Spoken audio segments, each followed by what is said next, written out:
주를 고백하십니다. 주여 감사합니다. 주여 고맙습니다. 주여 사랑합니다. 주여 행복합니다. 아침에 일어나셔서 첫 마디가 하루의 삶을 좌우해요. 그래서 좀 힘들고 어렵고 또 감사할 일도 그 다음에 행복할 일도 물론 이제 있을 수도 있고 없을 수도 있습니다만은 그저 믿음으로 고백하면 그 말을 누가 듣느냐면 하나님이 들으셔요. 또 그 말을 누가 듣느냐면 내가 들어요. 그 말을 누가 듣느냐면 중요한 게 있습니다. 사탄도 들어요. 그래서 말한 대로 하나님이 환경을 만들어 주시고 말한 대로 영이 움직이게 하시고 말한 대로 주변 사람들을 움직이게 하세요.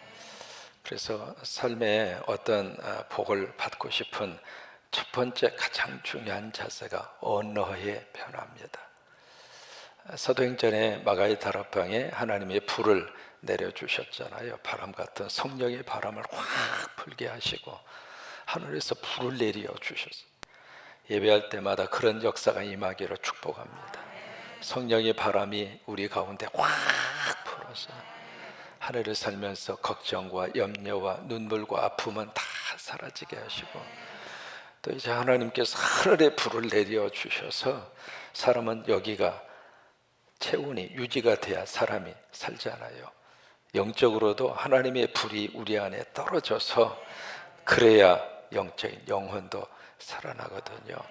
그래서 이제 마가의 다락방에 성령의 불이 임한 다음에 몇 가지 현상이 나타나는데 그 중에 하나가 입술에서 전에 한 번도 해보지 않았던 언어가 쏟아진 거예요. 그것을 우리는 방언이라 그렇게 말을 하는데 영어 번역에서는 외국어라 그렇게 번역을 했습니다. 한 번도 해보지 않았던 말이 입에서 쏟아져 나온 거예요. 우리가 예배 때마다 외치는 그 고백이 그대로 이루어지기를 바라고 그렇게 하나님의 역사하시기를 바랍니다. 우리 역대상은 어디에 주목을 하느냐면 유다 지파에 주목을 합니다. 많은 지파가 있었습니다만은 12지파 가운데 특별히 유다 지파 여기에 이제 주목을 하고 있고 유다 지파를 주목하는 그 이유는 유다 지파 가운데 태어난 분이 누구냐면 다윗입니다. 그리고 다윗을 주목하는 이유는 다윗의 후손으로 오시게 될 누구죠? 예수 그리스도. 결국 이제 유다나 다윗을 주목하는 이유는 그 지파가 훌륭하고 그 지파가 흠이 없고 그 지파가 대단해서 주목하는 것이 아니라 유다와 다윗을 통해서 이 땅에 허락하실 누구 때문에? 예수님 때문에. 그래서 주목을 하는 거예요. 그러니까 이제 우리가 자칫 잘못 생각하면 이 예수 그리스도가 보이지 않으면 사람만 보이는 거예요. 근데 성경은 어떤 사람들 제가 말씀드린 것처럼 성경은 위인전이 아닙니다. 어느 사람을 이렇게 딱 높여놓고 참 그 사람의 삶이 대단하고 그 사람이 참 본받을 만한 사람이고 그래서 사람을 이렇게 딱 주목을 해서 그 사람을 바라볼 수 있도록 사람을 이렇게 중심으로 기록하고 있는 것이 성경이 아닙니다. 그러니까 유다나 다윗도 마찬가지입니다.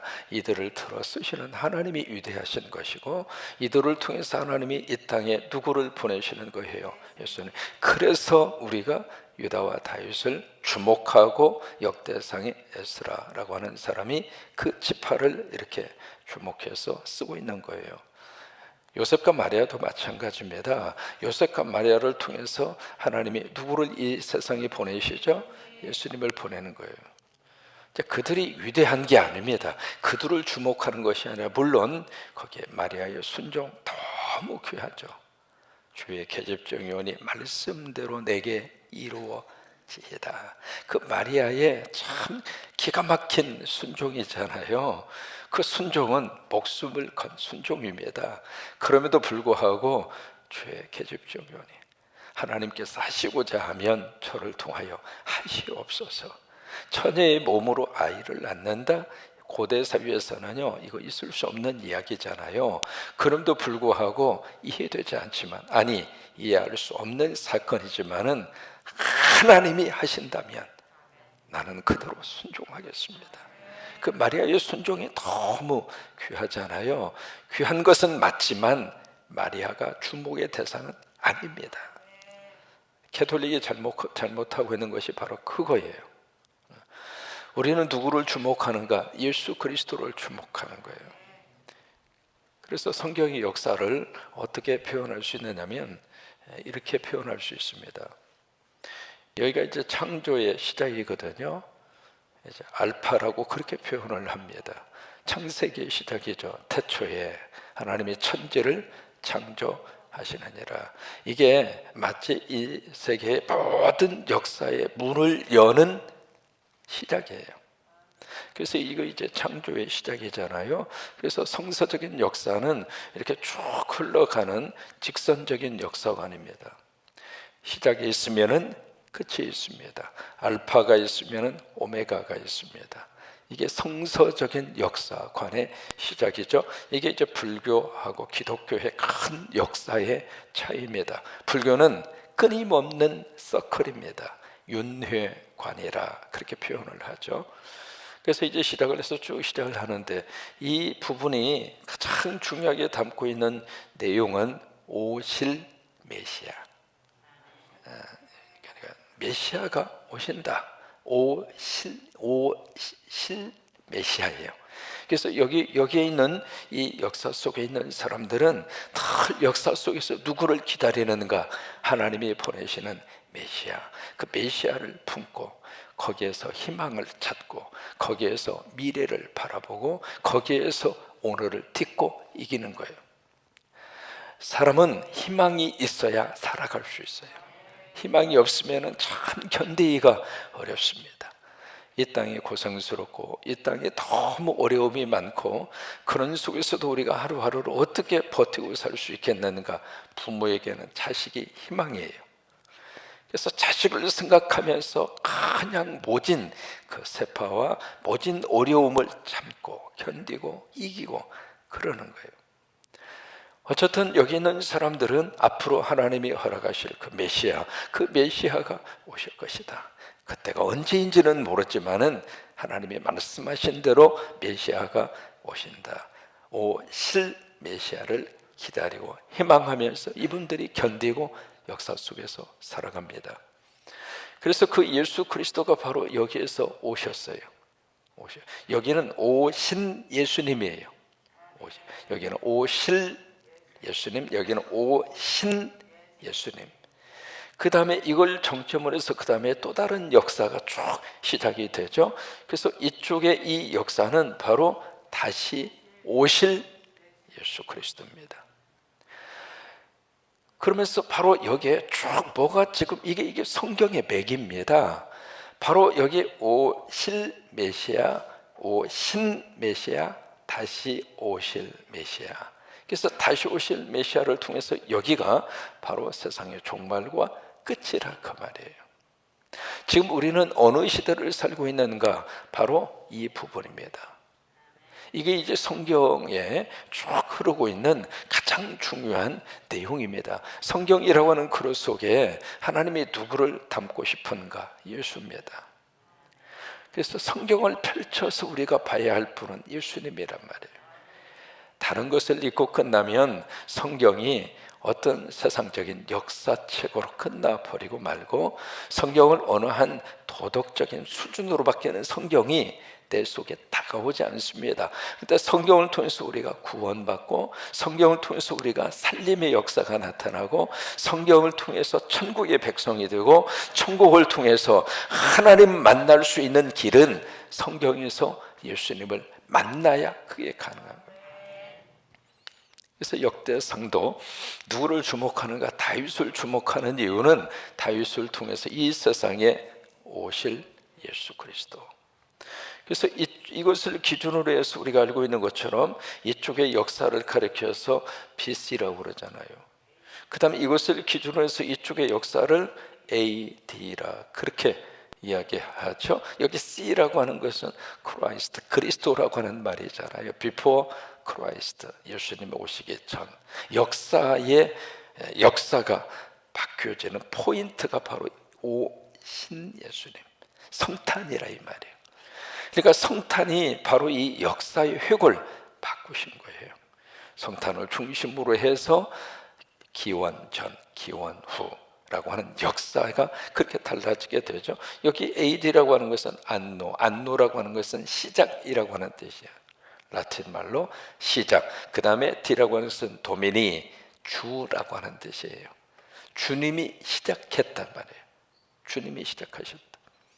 이것이 성경 속에 흐르고 있는 가장 중요한 그런 모습입니다. 그래서 성경의 내용을 전체적으로 큰 흐름을 놓고 이게 어느 방향으로 가는가, 여러분 그게 필요하잖아요. 대한민국 지도를 딱 이렇게 놓고 그 지도 전체를 보면서 군산이 어디쯤 있는가 그걸 알아야 방향을 알 수 있잖아요. 그런 것처럼 성경의 전체의 그림을 놓고 그 속에서 지금 이 역대상은 어느 방향으로 흘러가고 있는가, 그걸 보는 것이 중요합니다. 이제부터는 이제 다윗에게 주목을 해요. 주목을 하는데 어제 사울이 죽잖아요. 사울이 죽고 나서 이제 다윗이 등장을 합니다. 등장을 하는데 사울이 죽었으면 바로 다윗이 왕이 돼야 되잖아요. 그것이 하나의 하나님의 역사의 코스인데 그렇게 되지 않습니다. 1절을 보시면은요, 온 이스라엘이 헤브론으로 모입니다. 여기 온 이스라엘이라고 하는 것은 바로 사울 왕가를 중심으로 있었던 10개 지파를 말합니다. 다윗을 중심으로 모여들었던 지파는 딱 두 지파예요. 유다와 베냐민 딱 두 지파. 나머지 10지파는 모두가 다 북쪽 이스라엘 쪽으로 다 그쪽으로 와서 다 붙어 있었어요. 그러니까 두 지파 달랑 데리고 그 중에서도 이제 유다를 중심으로 해서 다윗이 헤브론이라고 하는 장소에서 왕이 돼요. 말이 왕이지 그 유다 지파 중심으로 거기서 지도자가 된 거죠. 그래서 헤브론을 수도로 정하고 그 수도에서 7년 6개월 동안 통치를 해요. 그러니까 사울이 죽은 다음에 바로 그 다음날 다윗이 왕이 되는 것이 아니라 시간이 걸린 거예요. 무엇이든지 인내가 필요합니다. 무엇이든지 당장 될 것 같은데 시간이 필요합니다. 그때 될 때까지 우리는 기도하고 기다릴 줄 알아야 돼요. 그러니까 왕이 만약에 이 다윗이 사울이 죽은 다음에 그 다음날 자기가 이 나라 전체에 왕이 되리라 생각하고 조급했다면 다윗은 그것으로 끝났을 거예요. 기도하는 사람들은 그 기도의 응답이 이루어질 때까지 기다리는 거예요.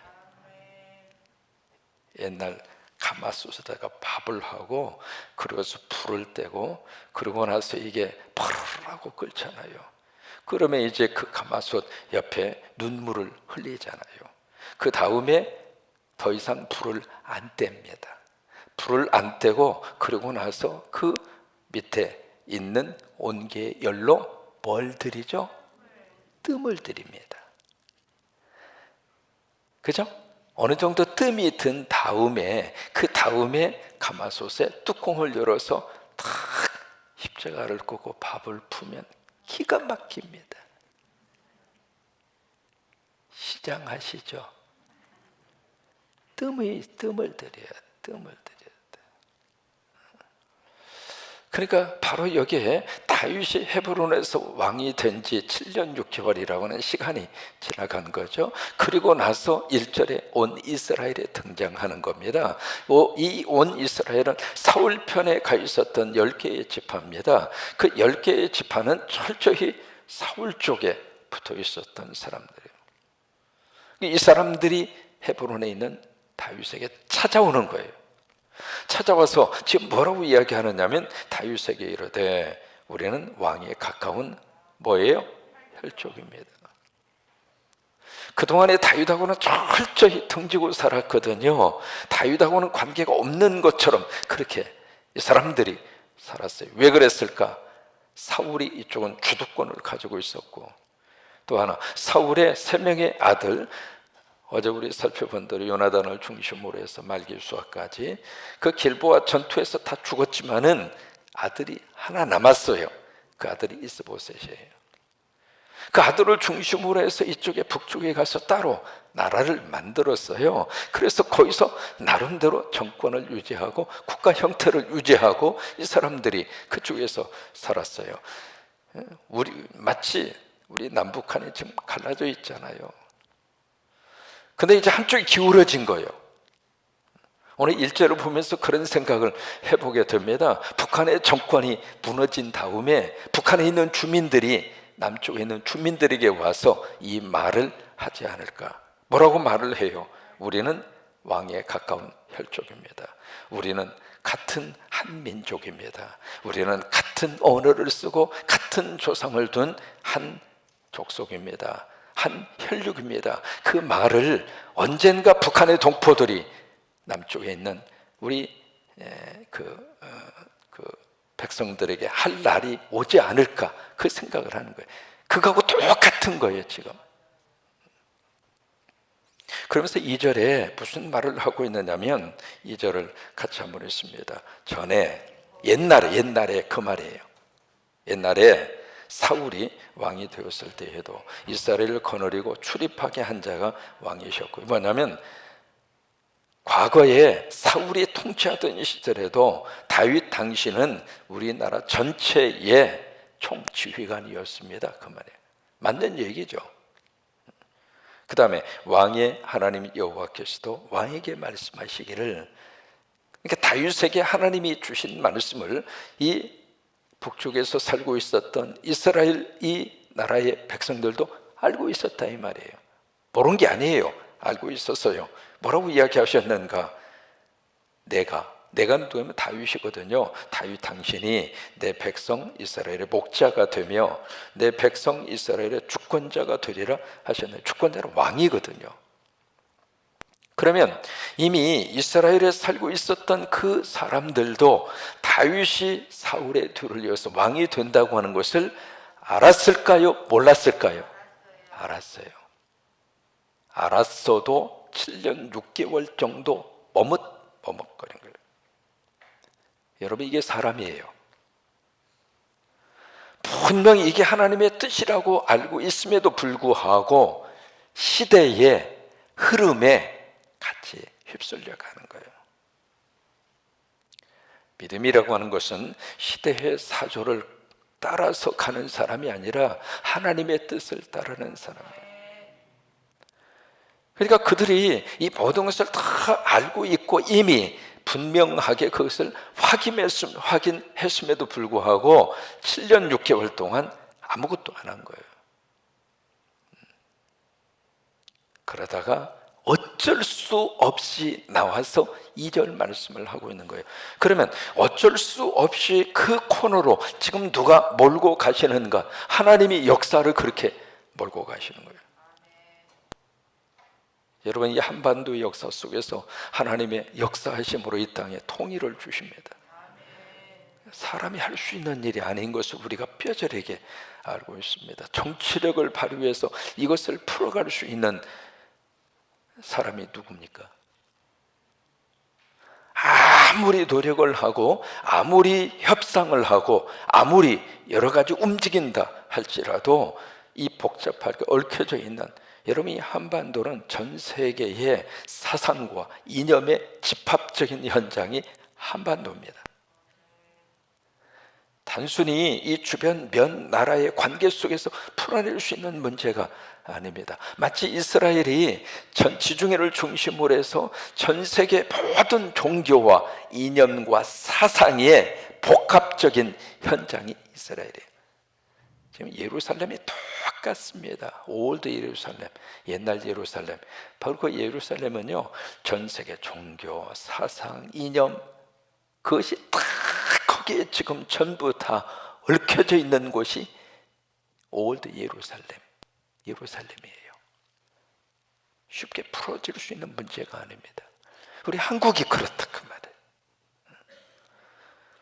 이것을 풀어낼 수 있는 분은 여호와 하나님이세요. 하나님이 풀어주셔야 돼요. 우리는 믿어요. 하나님이 풀어주시면 생각지도 않는 순간에 도둑같이 주님이 오시는 것처럼 도둑같이 한반도의 평화의 통일의 역사를 누가 열어주시게 될 것인가? 하나님이 열어주시게 됩니다. 저는 통일이 되면 달려가고 싶은 곳이 있습니다.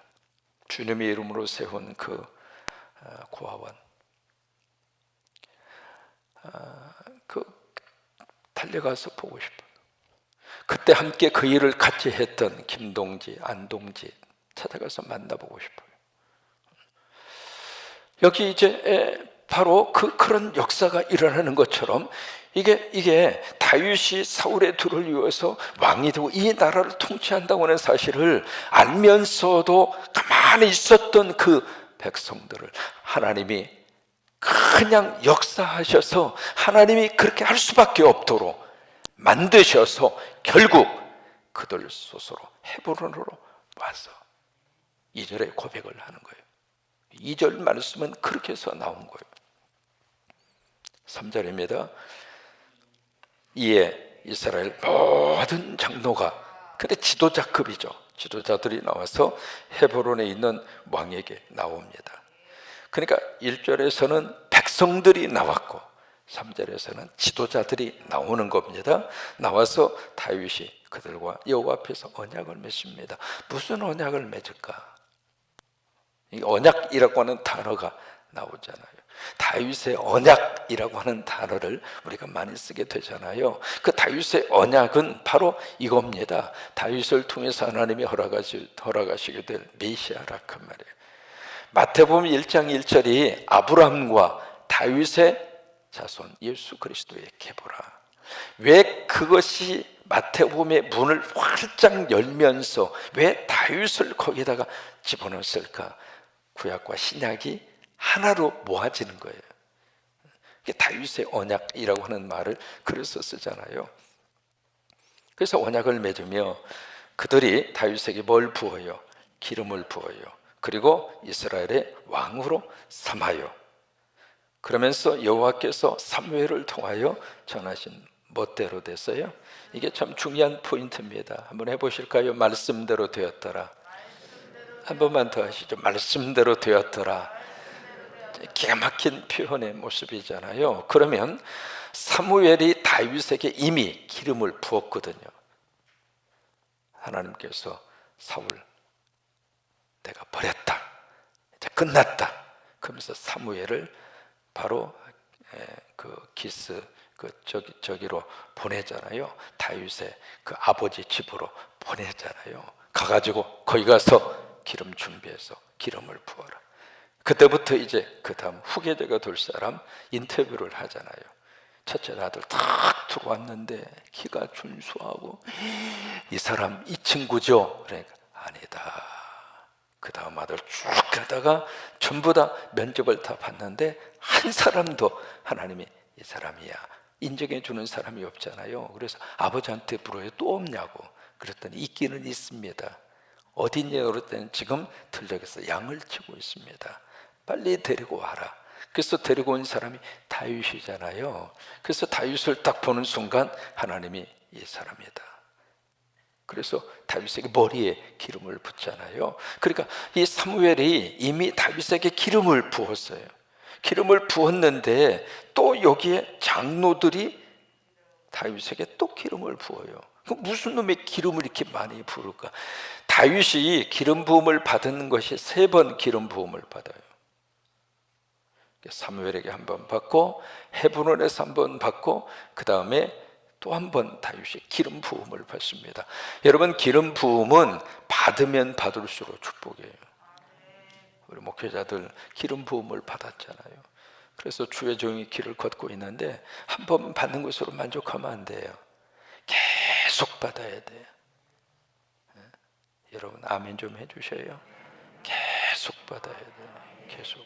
간대상 올라올 때마다 기름 부음을 받아야 되고, 성경 펼쳐서 연구하고 성경 펼쳐서 설교 준비할 때마다 기름 부음이 있어야 되고, 찬양할 때마다 기름 부음이 있어야 되고, 목회자는 기름 부음을 목소리에도 기름 부음을 받아야 되고, 성품에도 기름 부음을 받아야 되고, 아무튼 모든 면에 있어서 하나님의 기름 부음을 받아야 돼요.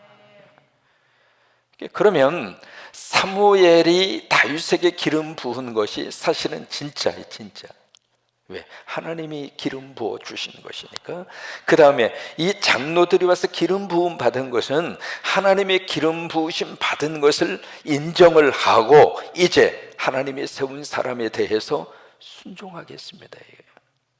그 리더십 앞에 내가 순종하겠습니다. 그래서 이 장로들이 다윗에게 기름 부음을 받는 거예요. 여러분 믿음 생활하시면서 하나님의 세우신 주의 종들의 순종하는 것은 그 목사가 내 마음에 들고 안 들고 그 차원이 아닙니다. 저 사람을 기름 부어 주신 하나님의 권위 앞에 순종해 주신 거예요. 목사는 그 성도들의 순종의 모습을 보면서 내 말에 순종해 주는구나, 내 권위에 순종해 주는 거, 그런 착각과 교만을 가지면 안 되고요, 하나님 앞에 순종하는 거죠. 그래서 나에게 기름 부음을 주신 그 하나님 앞에 목사도 겸손히 순종하고, 그리고 성도들은 하나님이 기름 부으셔서 세우신 주의 종에게 순종해 주시는 것은, 그것은 바로 목사에게 순종하는 것이 아니라 그 주의 종을 세우신 기름 부으신 하나님께 순종하는 것이고, 목사도 성도도 하나님 앞에 순종하는 거예요. 그게 기름 부음의 영적인 하나의 원리입니다. 그래서 이 백성들이 하나님이 당신에게 기름 부으신 그 거룩한 사건을 우리도 인정하고 이제 당신의 권위 앞에 순종하고, 당신을 기름 부어 주신 그 하나님 뜻에 우리가 순종하면서, 그러면서 앞으로 왕의 백성으로 내가 살겠습니다, 그런 고백을 담아서 다윗에게 기름을 붓는 거예요. 그러면서 이게 3절 그 부분에 뭐라고 이야기하느냐면, 이게 이제 장로들의 고백입니다. 여호와께서 사무엘을 통하여 전하신 말씀대로 되었더라. 그래요.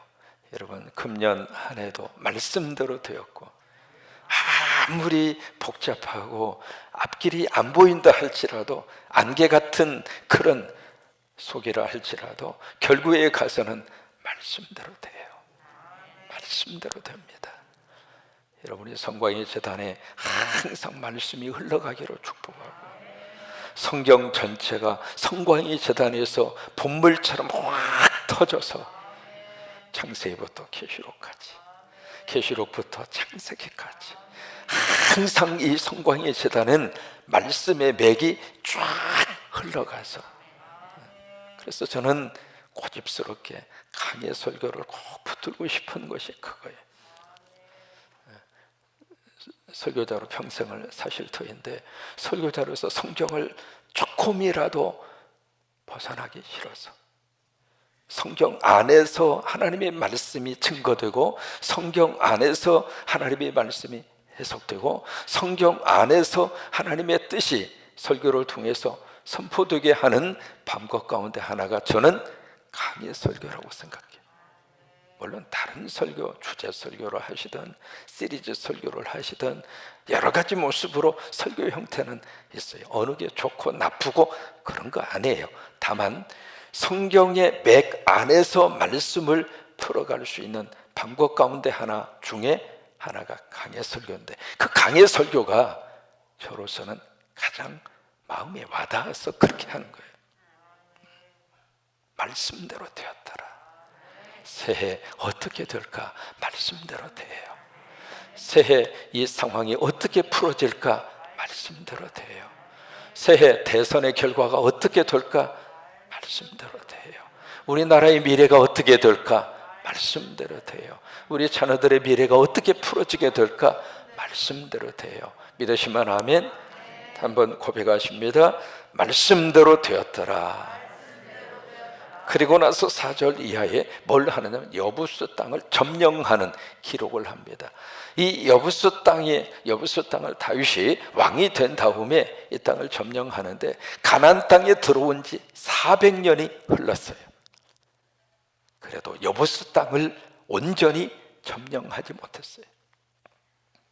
근데 다윗이 이 여부스 땅을 이렇게 점령을 하는데, 그 점령을 해서 거기다가 수도를 정합니다. 그래서 헤브론에서 예루살렘으로 수도를 옮기는 거예요.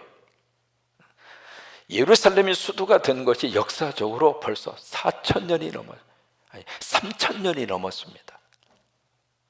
예루살렘을 수도로 정한 지가. 지금도 이제 이스라엘이 지금 텔아비브를 수도로 행정수도에 거기가 행정수도고, 실질적인 이스라엘의 수도는 예루살렘이에요.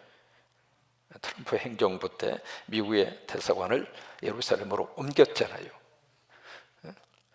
그 수도를 다윗이 그렇게 정한 거예요. 그리고 이 예루살렘이 뭐가 세워지게 되는가? 솔로몬의 성전이 세워집니다. 그러면 다윗은 왜 여부스 땅을 왕이 되고 나서 가장 먼저 그 땅을 점령을 하고 거기다가 수도로 정했을까? 이유가 있습니다. 성전터를 마련한 거예요. 성전터를. 나라 통치의 가장 중요한 핵심의 가치를 어디에다가 다윗이 두고 있었는가? 성전에 둔 거예요. 성전. 여러분, 이 교회를 중심으로 삶을 꾸려가는 것이 축복이에요. 다른 곳에 다 갔다가도 다시 교회로 오고, 하루를 살 때에도 피곤하고 힘들어도 그래서 교회에서 하루를 시작을 하고, 여러분, 다윗이 하나님의 복을 받은 것은 성전 중심으로 그의 통치와 그리고 그의 삶이 이루어졌기 때문에 그런 거예요. 우리도 마찬가지입니다. 성전 중심이에요. 성전 중심. 우리가 미국에서 배울 수 있는 것이 있습니다. 처음에 영국에서 퓨리탄 믿음을 가진 사람들이 미국의 보스턴 지역에 메이플라워 배를 타고 그러고 나서 이제 들어왔잖아요. 들어와서 그 사람들이 쭉 초기 생활을 펼쳐지게 되는데, 처음에 들어와서 마을을 형성을 하고 그리고 나서 도시를 형성하면서 그들이 생활하는 초기 그 청교도들의 그런 삶의 모습을 가서 볼 수가 있었는데, 마을 구조 자체가 아주 독특해요. 어떤 식으로 마을을 형성을 했느냐면, 가장 가운데다가 건물이 2개가 딱 있어요.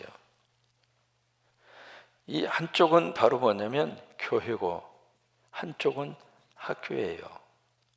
이게 한 마을의 한 중심에 건물이 2개가 있고, 그러고 나서 이렇게 원형식으로 집을 지었어요. 그러니까 어느 집에서든지 모든 집이 바로 이쪽을 향해 있는 거예요. 교회하고 학교로. 그걸 보면서 이 사람들이 어떻게 이 나라를 세우려고 가치관과 그리고 그들의 생각을 가졌는가, 그것을 그 마을이 이루어진 형태를 보고 뼈저리게 느낄 수가 있었어요. 문을 열고 닫을 때마다 그들에게 있어서는 영성과 지성을 잡은 거예요. 영성이 어디입니까? 교회 아닙니까? 지성이 어디예요? 학교 아닙니까? 그러니까 영성과 지성을 함께 잡은 거예요. 그게 미국의 힘이에요. 한쪽만 가지고는 안 됩니다. 학교 공부만 열심히 해서 그 사람이 뛰어나고 인재가 되고 그리고 지도자가 되고 그리고 멋진 인생이 될 것 같은데 그렇지 않습니다. 영성이 필요합니다. 영성만 있으면 되는가? 그것도 아니에요. 지성이 따라와 줘야 돼요. 그러니까 미국의 가장 중요한 이 시스템의 중심에 뭐가 있는가? 교회가 있고 학교가 있는 거예요. 이제 세계적인 유명한 대학을 아이비리그 대학이라 그러잖아요. 아이비리그. 그게 이제 세계적인 이름 대면 다 모두가 다 전 세계에 있는 모든 사람들이 인정하는 아이비리그 대학. 그 대학들을 보면은요, 그 대학의 중심에 뭐가 있는가? 교회가 있습니다. 뉴저지에 가면 프린스턴 대학이라고 유명한 대학이 있습니다. 그 프린스턴 대학에 가면 거기 교회하고 도서관이 나란히 있습니다. 같이 놨어요. 같이. 도서관만 지어놓은 것이 아니라 그 옆에 교회를 같이. 그런데 교회 높이가 도서관 높이보다 높아요. 여러분, 건물 하나를 짓더라도 거기다가 사상을 집어넣은 거예요. 영성과 지성을 같이 가라. 그러나 영성이 위에 있다고 하는 거예요. 그 건물을 지을 때 이 건물을 같은 높이에 지으면은 건축비가 좀 전략이 될 터인데, 이 교회 건물을 조금 높이려고 이 도서관 건물을 낮춰야 되잖아요. 그래서 기초공사하느라고 돈이 더 들었어요. 그래도 고집스럽게 우리는 영성이 위다, 지성은 그 옆에 따라가야 한다. 이 캘리포니아 서부 지역의 아이비리그 대학이 스탠퍼드 대학입니다. 이런 이야기를 자주 하는 이유는 이 설교를 누가 듣든지 간에 여러분들이 들으시면서도 우리 손주 가운데 스탠퍼드 대학 가게 하여 주옵소서. 기도로 뿌려놓으세요. 아멘이죠. 그렇잖아요. 우리 후손 가운데 누가 들어갈지 모르잖아요. 누가 됐든지 간에 이 강대상에서 선포되는 그 세계적인 아이비리그 대학에 프린스턴이 됐든 하버드가 됐든 MIT가 됐든 코넬이 됐든 이쪽에 스탠포드가 됐든 뭐 어느 대학이 됐든지 간에 내가 가슴으로 아멘 하면서 기도로 뿌려놓으면 손주가 됐든 중손자가 됐든 누가 됐든지 하나님께서 길을 열어주시면 가늠할 수 있잖아요. 그래서 이제 자주 소개를 해드리는 거예요. 이 서부의 아이비리그 대학이 스탠포드 대학인데, 그 스탠포드 대학에 딱 이렇게 들어가면 가장 이 정문에서 굉장히 스탠포드 대학 이 캠퍼스가 얼마나 크냐면, 미국은 각 지역마다 우편 번호가 있습니다. 한국도 마찬가지죠. 스탠포드 대학 캠퍼스 안에 우편 번호가 3개나 돼요. 그러면 이 대학 캠퍼스 하나가 얼마나 크다고 하는 것을 짐작할 수 있잖아요. 우편 번호가 3개예요. 근데 그 큰 이 캠퍼스의 중심에 뭐가 있는가? 교회가 있습니다. 교회가 한 중심이에요. 다윗의 영성을 그대로 이어받은 거예요. 다윗이 왜 여부수 땅을 그렇게 차지하려고 했는가? 성전터, 하나님의 전, 교회, 그것을 중심으로 나라를 펼치고 그리고 미래를 열어가기 위해서 포로에서 돌아온 이 새로운 사람들이 죽을 고생을 하고 이제 새로운 나라, 새로 한번 시작해보자. 어떻게? 다윗이 했던 것처럼. 다윗은 어떻게 했는가? 하나님의 성전 중심으로. 우리도 그렇게 한번 이 나라를 재건해보자. 그 마음에서 써내려 간 것이 역대상, 역대하예요. 우리나라도 역대상하에서 나오고 있는 이 놀라운 은혜의 흐름이 우리나라 속에 쫙 흘러 들어와서 새로운 정권이 그 은혜 가운데 세워지기를 바라고, 그런 역사가 임하게 되기를 주의 이름으로 축복합니다.